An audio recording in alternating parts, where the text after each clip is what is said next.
오늘 본문은 바울이 아레오바고 언덕에서 철학자들과 변론하는 그런 내용의 이야기를 할 수 있습니다. 이 철학자들은 바울이 주장하는 예수와 부활에 대해서 논리적으로 도무지 이해가 되지 않아서 아레오바고 언덕까지 데리고 가서 그와 함께 대화하는 가운데 바울이 그들에게 일종의 설교를 하는 부분이라고 할 수 있겠죠. 제일 먼저 이야기하는 것은 그들에게 알지 못하는 신을 위한 제단을 보았는데 내가 알지 못하는 것들을 이제 알려주겠다, 이렇게 시작합니다. 자, 알지 못하는 신은 하나의 우상에 밖에 없다, 이러면서 이제 24절부터 사실 본격적으로 얘기를 하고 있는데요. 첫 번째 하는 얘기가 뭐냐면 하나님에 대한 이야기를 합니다. 하나님이 누구시냐? 하나님이 어떤 분이시냐? 그분은 천지의 주제가 되신다, 이렇게 이야기합니다. 우주 만물을 지으신 그분은 천지의 주제이시다. 자, 여기에서 2000년 전에 아테네에 방문한 이 바울을 한번 쭉 생각해 보세요. 거기에 아테네 전역에 3만 개의 우상과 신전들이 막 함께 뒤섞여 있습니다. 여러 개의 신상들도 있고, 뭐 동네, 거리, 마을 어디나 신상을 찾아보지 않을 수가 없습니다. 다 신상들이 있었으니까. 그 엄청난 곳에서 지금 바울이 하나님에 대한 이야기를 하고 있습니다. 자, 이 하나님에 대한 이야기를 쭉 하는데 한번 생각해 보세요. 아레오바고라는 언덕이 있습니다. 거기에서 저 위로 보면 아크로폴리스라는 거대한 그 큰 신전, 그 폴리스 안에 뭐가 있어요? 파르테논 신전이 있잖아요. 이 엄청난 신전이 있고 저 아래에는 시장, 광장인 아고라 광장이 나오고 이 중간에서 엄청난 이야기를 하고 있습니다. 놀라운 것은 바울이 거기서 자신 있게 하나님이 누구신가를 이야기합니다. 우리는 하나하나 떼서 액면 그대로 보면 하나님에 대한 이야기로 정확하게 이해되지만 사실은 어제 말씀드린 것처럼 철학자들은 바울이 전하는 그것을 그대로 받아들이지 않고 자신들이 갖고 있는 철학 안에서 하나님을 재해석하였다는 것이 문제가 되는 것입니다. 에피쿠로스 학파들은 하나님은 개념적 철학적인 신으로 재해석했고, 스토아 학파들은 여러 신들 중에 하나의 신으로 그렇게 재해석했기 때문에 바울이 전하는 메시지를 정확하게 이해하지 못한 것이 안타까운 현실입니다. 자, 그럼 여기서 천지의 주제가 되신다 했는데 이게 뭐냐는 거예요. 하나님을 왜 천지의 주제라고 했을까? 여러분, 이 주제라는 말이 뭘까요? 그것은 주인이라는 뜻입니다. 천지의 주인. 여기에서는 중요한 두 가지 단어가 있는데 천지의 주인이신 그분은 소유권과 만물을 가지고 있는 소유권과 통치권을 갖고 있다. 이게 주제라는 말입니다. 소유권과 통치권을 가지고 역사하고 계신다, 이런 얘기를 하는 겁니다. 사실 우리가 물건을 갖고 있지만 내가 그것을 사용하기까지는 그것을 앞에 진열장에, 여러분 생각해 보세요. 내가 저 물건을 사기 전에는 그냥 보기 좋은 물건이다, 그래서 값을 지불하고 샀을 때 비로소 내 소유가 됩니다. 소유가 되었다고 해서 그것이 사용되는 건 아닙니다. 예를 들어서 그것을 옷이라면 입고 나가고 또 어떤 가전도구라면 사용을 할 때에 이제는 그것이 통치권이 이어지는 겁니다. 이게 소유권과 통치권이라는 겁니다. 하나님은 단순히 천지를 만들고 그 주인으로 계신 정도가 아니고 거기서 간섭하고 다스리신다, 이렇게 말합니다. 이걸 섭리라고 말합니다. 이것이 다른 말로 말하면 통치권을 갖고 있다, 이 표현을 하고 있는 것이죠. 하나님은 분명히 이 아테네에 있는 사람들에게 천지의 주제, 다시 말해서 하나님은 온 천지의 주인이신 그분이 소유권을 갖고 있고 그리고 지금도 통치하고 있다, 이 얘기를 하고 있습니다. 하나님은 저 멀리 계신 분, 개념으로 계신 철학적인 신이 아니라는 얘기를 하고 있는 것이죠. 두 번째 이야기하고 있는 것은 하나님은 손으로 지은 전에 계시지 않는다, 이렇게 얘기를 하고 있습니다. 손으로 지은 전에 계시지 않는다. 자, 바울이 이 얘기를 했을 때에 이 아테네 철학자들은 그 말을 어떻게 받아들였을까요? 자, 하나님은 손으로 지은 전에 계시지 않다.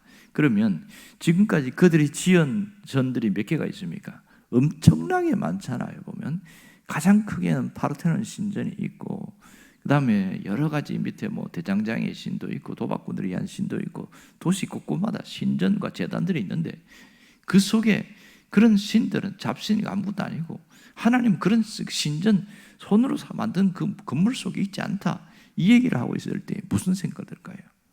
이 말을 과연 어떻게 받아들였을까요? 그의 말을 곧이곧대로 받아들였으면 얼마나 좋았겠나, 이런 생각을 합니다. 여러분, 이 아테네 이 광장의 이 엄청난 위험 속에서 이런 말을 하는 바울, 이 당당한 모습을 한번 보십시오. 왜 이렇게 말을 할 수 있었을까요? 그것은 바울이 진정으로 영적인 자유인이 되었기 때문에 가능한 일입니다. 여러분, 하나님을 알면 여기서 중요한 걸 알 수 있는 것이 뭐냐? 하나님과 바른 관계를 맺으면 모든 속박으로부터 자유케 되는 일입니다. 이게 진짜 하나님을 제대로 믿는 사람입니다. 어떤 보이지 않는 묶여있는 것에서 자유함을 누리는 자가 하나님을 바로 알고 하나님과의 바른 관계 속에서 살아가는 사람이다. 이렇게 말할 수 있는 것이죠. 예수님은 2000년 전에 계실 때 아주 분명하게 말씀하셨습니다. 진리를 알지니 진리가 너희를 자유케 하리라. 진리가 우리 안에 들어왔는데 여전히 우리는 무언가에 묶여서 살고 있다면 그것은 개념만 갖고 있지 진정한 하나님과의 관계 속에서 살아가고 있지 않기 때문이다. 이렇게 표현할 수 있는 것이죠. 정말 하나님과 올바른 관계에 있는 사람은 나를 묶고 있던 모든 것들, 또 내가 묶여있던 모든 속박으로부터 완전히 자유함을 누린다는 것입니다. 왜냐하면 하나님이 천지의 주제이시기 때문에 그렇습니다. 그러므로 진정한 자유인으로 살아가는 사람이 진정한 신앙인임을 알 수 있는 것이죠. 여러분, 오늘 이 바울의 메시지 속에서 중요한 교훈을 두 가지를 우리는 발견할 수 있습니다. 하나님이 누구시냐? 그것을 잘 알고 믿는 것이 중요하다는 것이죠. 천지의 주인이시여 소유권과 통치권을 가신 그분이 우리의 인생의 주인임을 잊지 말아야 한다. 이 점이 첫 번째고요. 또 하나는 하나님께서는 사람이 지은 곳에는 그곳에 그게 가두어지지 않고, 다시 말해서 하나님은 사람이 지은 곳에 거기만 머물러 계시지는 않는다. 그 얘기를 알고 있습니다. 인간이 하나님을 가두려고 하지만 그렇게 가두려고 할 때마다 오히려 신앙은 잘못될 수 있다. 여러분, 사람이 지은 그 건물 속에 하나님을 가두어 버리면 신앙이 분리가 된다는 것을 알아야 합니다. 정말 그렇게 되어질 때는 하나님이 주인이 될 수가 없는 것이죠. 그런데 안타까운 것은 제가 어릴 때 시골에 있을 때 보니까 많은 그 어른들이 하나님을 예배당에 가두어 놓는 일을 봤어요. 나는 그게 진짜인 줄 알았어요. 하나님은 예배당만 계시더라고요. 밖에 나가니까 하나님이 하나도 안 계셔요.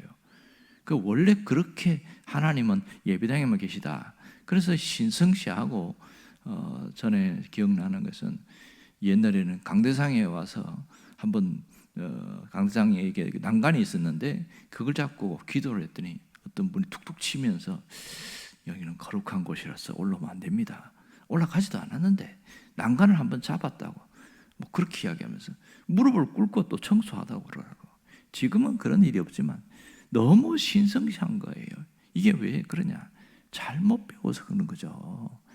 하나님을 이 성전 안에, 예배당 안에 가두어 놓고 그렇게 살아가면 그럼 어떻게 됩니까? 교회 밖에서는 하나님이 안 계신 거예요. 하나님은 예배당에만 계시니까. 그러니 가식적이고 이중적인 삶을 살 수밖에 없는 거더라고요. 욕을 먹는 이유가 거기에 있었음을 제가 알았습니다. 분명한 것은 하나님은 성전 안에 가두었다고 해서 거기에 가두어지는 분이 아님을 알아야 됩니다. 우리는 일찍이 사도행전 7장에서 스데반의 설교에서 분명히 이 부분을 보았습니다. 스데반의 설교의 요지는 뭐냐면 하나님을 예루살렘 성전에 가두려고 하지 마라, 그 얘기였습니다.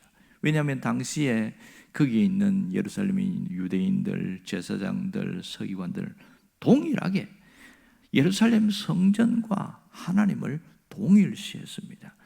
눈에 보이는 저 성전이 바로 곧 하나님으로 인정했기 때문에 이 성전을 얼마나 신성시한지 모릅니다.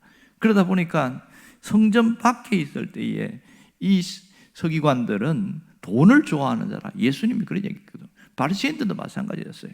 그들을 향하여 이 회칠한 무덤 같은 자들아, 이중적인 그런 삶을 사는 것, 그들이 그렇게 살아왔기 때문에 우리 조상들도 그렇게 예수를 믿었는데 잘못 믿은 거 아닌가, 이런 생각을 합니다. 이 스데반의 설교 보면 하나님은 아브라함을 불러내실 때에 하란에서 역사하셨고, 요셉이 팔려갔을 때에 이집트에서 요셉에게 역사하셨다는 걸 얘기합니다. 모세가 미디안을 피난했을 때에 그때에 미디안 광야에서 하나님이 모세를 찾아오신 이야기를 하고 있으면서 하나님은 이 예루살렘 성전 안에만 계신 게 아니라 어디에나 계신다, 이 얘기를 한 거죠. 이 얘기를 들었을 때에 분노했습니다. 이 유대인들은 어떻게 하나님이 성전이 예루살렘 성전 밖에도 계실 수 있느냐, 말도 안 된다. 그래서 스데반을 돌로 쳐 죽인 것이거든요. 이게 역사적 현실입니다. 왜 이런 일이 있습니까? 하나님을 성전과 통일시했기 때문에 나타나는 현상입니다. 분명한 것은 하나님은 어디에나 계신 분임을 우리는 분명히 깨달아야 됩니다. 야곱이 베델에서 허벌판에서 그렇게 외롭게 있을 때 하나님이 그곳에 찾아오셨잖아요. 그리고 야곱이 그곳을 베델을 하나님의 집이다, 이렇게 말했습니다. 다시 말하면 이 베델은 하나님 나라이다, 이런 뜻이거든요. 이 광야에 무슨 거기가 하나님의 집이겠어요? 야곱이 그곳에서 하나님을 만났을 때 하나님이 그곳에 계신 것이죠. 수천 년 전에 하나님이 그곳에 계셨다면 지금 여기도 마찬가지입니다. 어떤 분들은 지금도 하나님을 예배당 안에 가두어 놓으려고 하는 그런 사람이 있습니다. 하나님이 가두어지지도 않겠지만 그 사람의 의식 속에는 하나님을 예배당에 가두어 놓습니다. 자, 그래서 그런 분들을 뭐라고 얘기하냐면 하나님을 우상시하고 있다, 이렇게 말합니다. 희한하지요. 하나님을 주인으로 섬기는 것이 아니고 하나님 우상을 만들어서 섬기고 있다, 이렇게 표현하고 있습니다. 이게 미묘한 것 같은데 굉장한 차이가 있습니다. 하나님은 어디에나 계신다, 이걸 아는 사람은요, 하나님의 존재를 의식하고 살아갑니다. 여러분, 하나님은 성전에만 계신 분이 아님을 알아야 합니다. 바울은 이것을 깨닫고 정확하게 이야기하고 있습니다. 뭐라고 그러냐면 고린도전서 3장 16절에 보면 이렇게 말합니다. 너희는 너희가 하나님의 성전인 것과 하나님의 성령이 너희 안에 계신 것을 알지 못하느냐. 많은 성도들이 이 말씀을 읽으면서도 곧이곧대로 받아들이고 그대로 살아가지 않습니다. 우리가 하나님의 성전인 것을 절대로 인식하면서 살지 않아요. 그냥 성경에 써 있으니까 그런가 보다 하고 살아가지. 만일 우리가 하나님의 성전이고 우리 안에 성령이 계신다는 걸 안다면 함부로 살겠냐고요. 성전인데 달리 살겠죠. 그런데 바울은 분명히 내가 하나님의 성전인 것을 인식하고 살았고, 그러나 그 삶 속에서 하나님의 모든 존재하심을 느끼면서 살아갔습니다. 여러분, 하나님의 성전이 우리 안에 성전이라는 것을 안다면 그걸 어떻게 살아갈까요? 영적인 자유를 누리며 살게 되죠. 모든 속박으로부터 자유하게 되었습니다. 여러분, 중요한 것은 장소가 아니에요. 장소보다 중요한 것은 하나님의 임재입니다. 하나님이 함께 하시는 임재가 있어야 됩니다. 예배당 안에만 임재 있는 것이 아니라 우리 삶 속에서 하나님의 임재가 있어요. 여기서 어떤 교회론의 중요한 원리가 나옵니다. 어떤 분들은 교회를 주차장으로 사용하는 분이 있지만 교회는 주차장이 아니라 교회는 거부하는 곳이다, 이렇게 표현했어요. 예배당에 하나님의 임재하심을 느끼는 사람은 하나님을 통하여 영적인 공급과 영적인 급유를 받기 때문에 중요한 곳이다. 그래서 교회는 주차장이 아니라 주유소다 이렇게 표현하는 거예요. 맞는 얘기지요.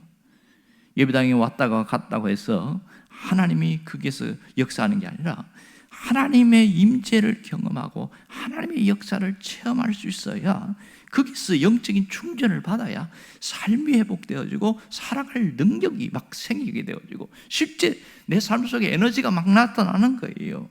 정말 여러분 안에서 영적인 자유가 있기를 바랍니다. 영적인 전장한 회복이 있기를 원합니다. 이런 사람은 하나님을 결코 가두어 놓지 않습니다. 오늘 우리가 결심할 것은 오직 하나님을 주인으로 모시고 그분의 임재 가운데 살아가려고 결단하는 거예요. 그것이 오늘 바울이 말하는 것처럼 하나님은 천지의 주제이시요 어떤 사람이 지은 손에 거기에 갇혀 계시지 않는다. 이걸 인정하고 고백하는 자입니다. 여러분이 온전히 하나님을 바르게 알고 바르게 믿는 신앙인이 되기를 주의 이름으로 축원합니다. 기도하겠습니다.